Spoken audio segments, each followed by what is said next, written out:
சிட்டுக்குருவியின் பிள்ளையடா இங்கே நித்தம் நித்தம் ஞாயிறடா இனி திங்கட்கிழமை எங்கட்கில்லையடா.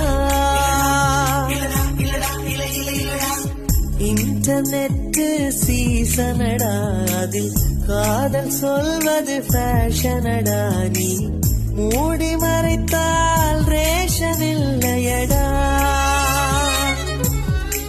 பெண்ணின் நாடி பிடித்து பாராமல் நீ தாடி வளர்த்து தெரியாதே. நீ ஒன்றை விட்டால் ஒன்னோர் உள்ளதடா. ஆஸ்கர் நோபல் பரிசை போல் அகில காதல் ஜோடிக்கு பரிசை ஐநா அறிவிக்க வேண்டுமடா. மேலே மேடையிடு புது செஞ்சுரி ராகம் பாடிவிடு. அதை சுற்றும் உலகம் முற்றும் கேட்கும். வாஜ்பாய் வரட்டும் பாட்டெழுத பில்குல்